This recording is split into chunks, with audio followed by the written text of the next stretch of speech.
apat. Wala na, may mga asawa na. Ay, Ah, yung dalawa wala pa. Dalawang lalaki. Dalawang lalaki ah, na lang, wala asawa. ilang taon ka na? Matanda na ako. 50 na. Ah, okay. Taga saan ka? Taga Dumaguete. Layo. Mm. Mas malayo naman yun sa'yo. Quezon Province. Oo nga. Bakit parang hindi ka gumagalaw? Nakapirmis ka Ha? lang. Hindi ka Ano? gumagalaw, nakapirmis. Parang Hawak, naghaharang ba?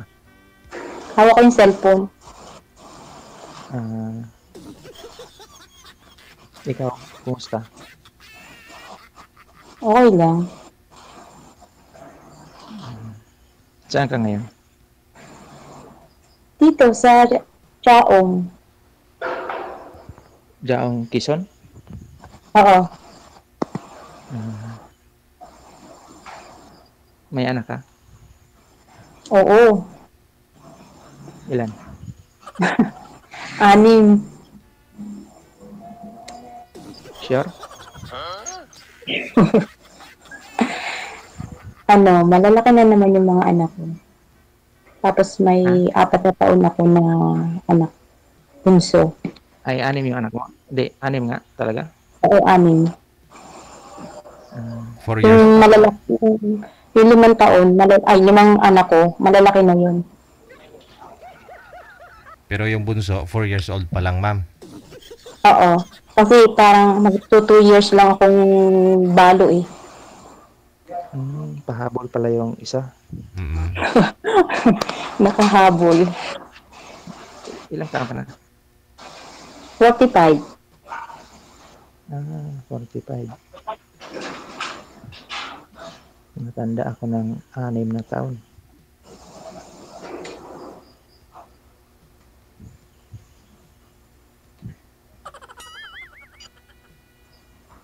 Anong pinagkaabalan sa buhay? Ano, dito sa amin, sa kapitbahay namin, kasambahay ako. Okay. Yung yung bunso mo ang 4 na taon. Yung nasundan niyan, malaki na. Ano, 15 years old. Hindi pa natin masabing bunso yan, sir, kasi baka magkatuluyan ho kayo, eh. Meron pa. Baka madagdagan, Oo. baka makahabol pa. Mm. Makahabol pa tayo ng isa niyan. So, 2. 5. 6 maging 8. Mm.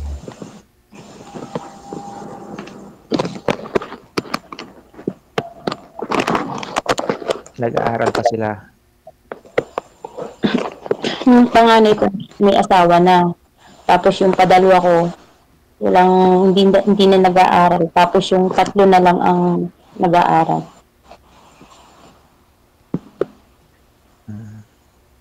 Dili na ikaw, hindi na ako magtatanong kung bakit sumali ka dito.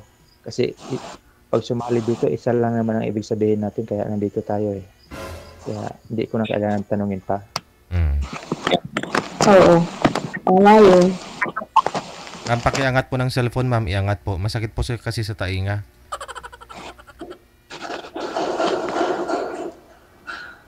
Layo naman sa inyo, Quezon Province. Ha?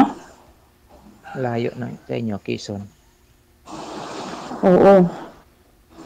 Kayang-kaya yan. Nasa Pilipinas lang naman, sir, eh. Mm. Kaya nga, sa Pilipinas lang. Kasi sana kung noon kung nandyan pa ako sa Manila, kaso nasa Negros na ako dati, sa Manila ako nakatira. May bahay ako dyan sa Manila. Mm. Ngayon wala na, bininta ko na.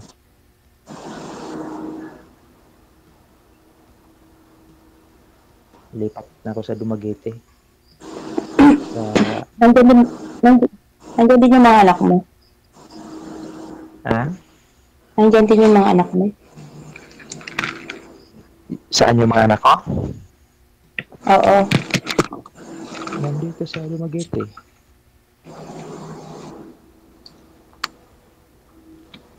Dati sa Maynila sila pinanganak lahat. Ah, Tapos pinauwi ko sila dito.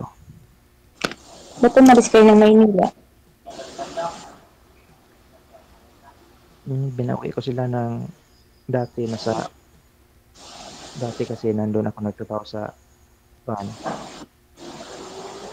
Uman 2009. Then pinauwi ko na sila dito nung naghiwalay kami ng asawa ko. Anong trabaho mo? Ngayon wala nung 2019. Pagka-uwi ko ng Pilipinas 2019. Sa bahay na lang. Bali, naghiwalay po kayo ng nanay, sir. Yung asawa niyo po dati, sir, saan na po ngayon? Nasa Surigao na, sir. Yung mga anak po ninyo, nasa sayo. Custody mo. Nasa akin lahat. Paano po yan? Kasi Di po kayo nagtatrabaho? Pinag-usapan namin dati na hati kami. Sa kanya dalawa, sa akin dalawa. Wala naman siya pambuhay di. Wala siya pantustos. Kaya binigay niya sa akin lahat. Pero paano nyo natustusan, sir? Wala rin po kayong trabaho since 2019. Hindi. Dati din ako OFW, Uman. Nasa Uman ako. Umuwi ako ng 2019, din ako bumalik. So wala po kayong trabaho mula noong 2019, bali 6 years na. Mayroon din naman. Siyempre, hindi kami mabubuhay dito kailang trabaho. Mayroon din pinakikitaan, income, kahit paano. So ano po trabaho niyo po? Ang trabaho ko is welder, bodybuilder, all round. Bodybuilder. Pintor, electrician, mechanic. Skilled ka pala, no?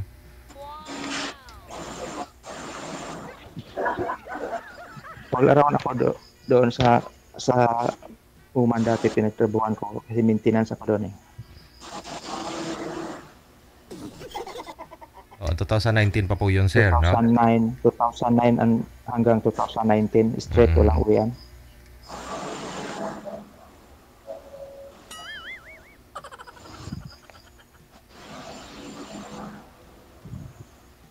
Ngayon, andito na lang sa Pilipinas.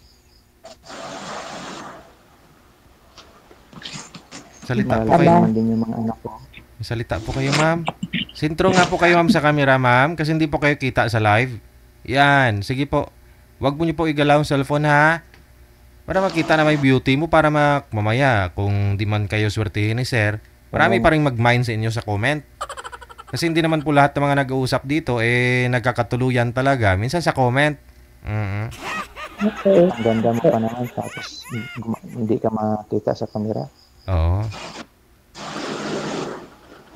Hindi ka naman makakaanim kung hindi ka maganda. Aragoy.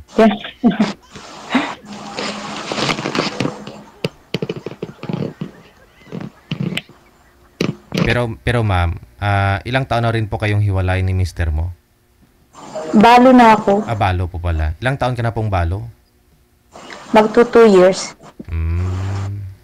Magto 2 years pa lang. Ako 2010 pa. Balo, sir? Hindi. Dili. Hiwalay. 2023 yun na nawala. Ako naman 2010. Pag alis ko ng 2009, pagka 2010, nagloko naman yung asawa ko. Kasal kayo? Yung kasal kami nun. Kasal pala kayo. Diyan pa kami kinasal nun sa Square Garden ba yun? Diyan sa may Cubao. Square Garden. Diyan sa malapit sa SS. Sa 10 years po ninyo sa Oman, sir, may nakasama na, may nakarelasyon ka naman. Marami sa Oman, sir. Marami. Marami akong karelasyon doon. Pero 10 years ba naman ako doon na walang uwian eh. Oo. Straight.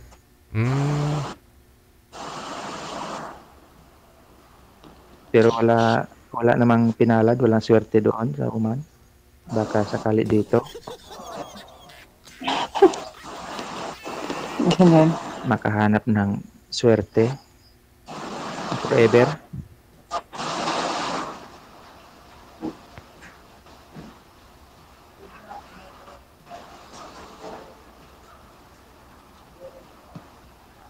Wala akong masabi.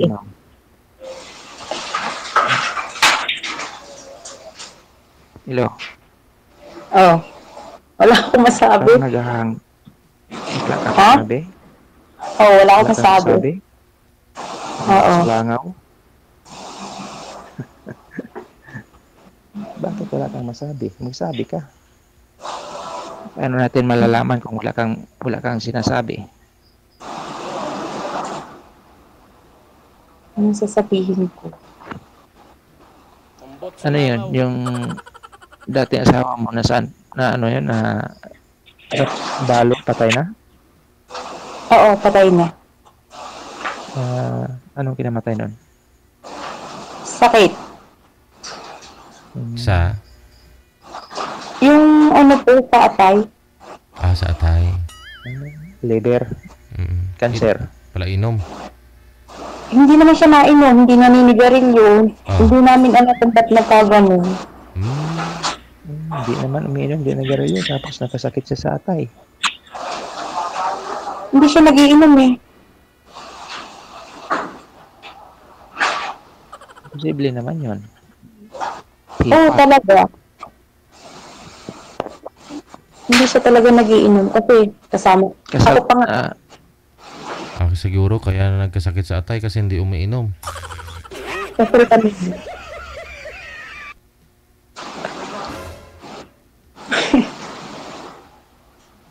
Kainam naman ng asawa mo, hindi umiinom.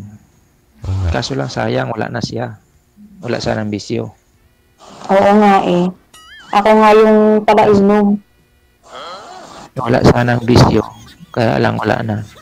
Sayang. Oo. Sayang Swerte mo talaga. sana sa bana. Ikaw yung umiinom, ma'am, tapos siya ang binalikan, ganun. Ay, teka lang, may, ano ba yan? Brief ba yung nakasabit dyan? Ano ba? Short. Short? Okay. Kala ko, brief ni mister mo. Ang swerte mo sana sa asawa mo, kaya lang maaga siyang nawala. Magang kinuha sa akin. Kaya nga. Bago naman nawala siya eh, naanohan naman ang bahay namin. Parang iniwanan din naman kami ng ano. Tinapos muna niya yung bahay, ginawa na kayong bahay bago siya nawala. Oo. Di, yung mga anak mo, nasaan na ngayon? Nandyan lang. Dito, kasama ko sa bahay. Tapos yung panganay ko, may bahay ng kanya. May mga asawa na. Ilan na may asawa mo, anak? Isa pa lang, yung panganay ko lang. May lima pa na ano. Yung, Ay, yung aking dalawang, yung magkasunod ay jowa lang.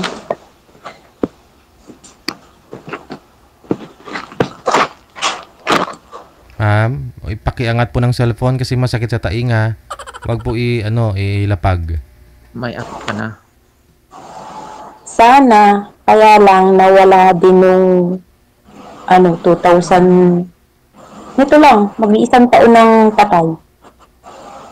May apo ka na sana, kaso lang nawala din. Nawala din.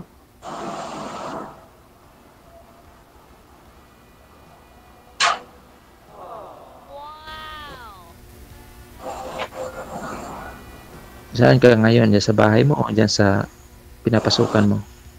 Sa bahay ko, uwi naman ako. Nauwi ako tuwing gabi. Tuwing hapon nauwi ako. Malapit lang, no? Uwi ka lang. Oo. Kasi malapit lang dito sa amin. Bakit dyan sa inyo, hindi ka nakahanap na nandyan ka lang naman sa inyo? Walang sumubok na manligaw sa'yo? Meron. Kaya lang, ayoko. Kasi ang mga ano ko kasi ay puro lalaki. Eh, ayaw nila pag hindi nila gusto. Hmm.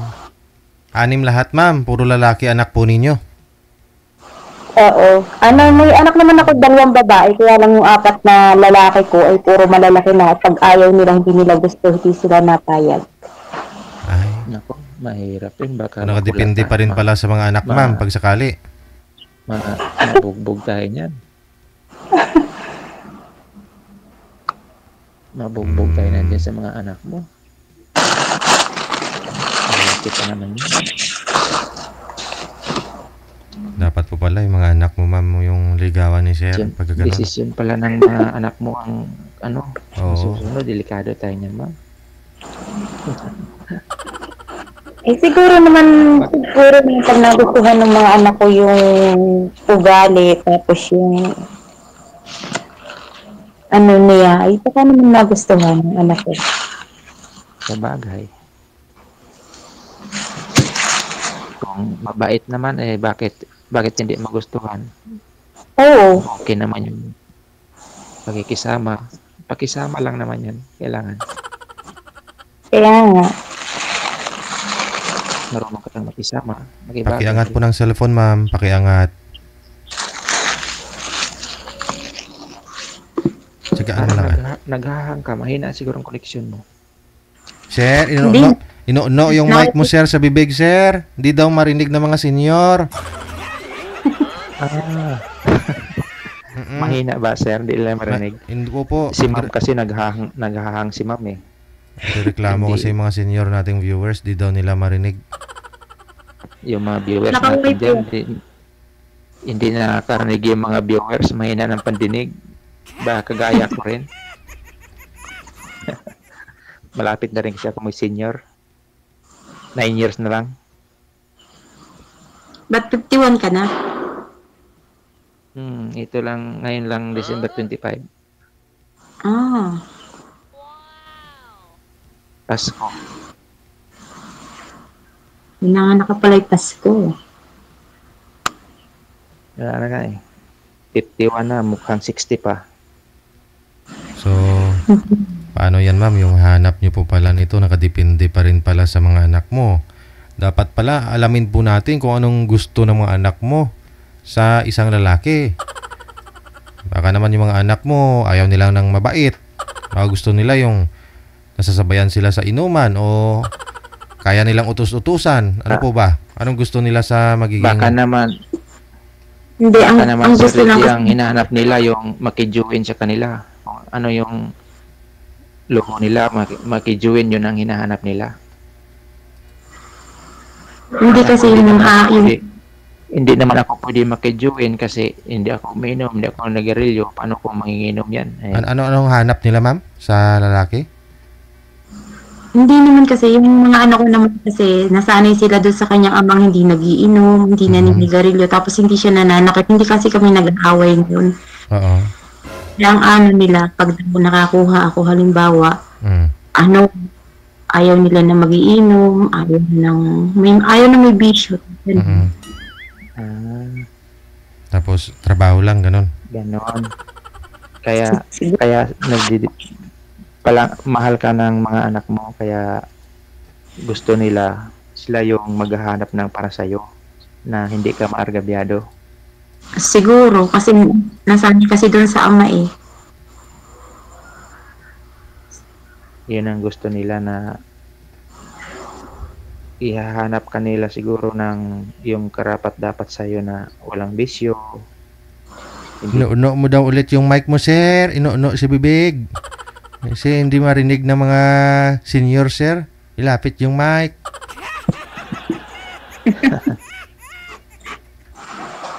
Dili tayo mahina ang boses. Mahina nga eh. Sa'yo, malakas ang boses kaso lang lagi kang naghahang. Naka-wifi ako eh. Paano mag-ano? Sobrang ingay po, ma'am. O sige, i-off cam ko na po kayo, ha. Kayo na lang po yung mag-uusap, dalawa. Good luck po sa inyo. Maraming salamat. Salamat. Okay, sir. Okay, Thank you. sige. Salamat.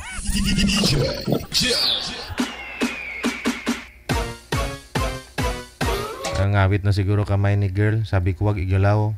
Kasi masakit nga sa tainga. Wala siyang headset.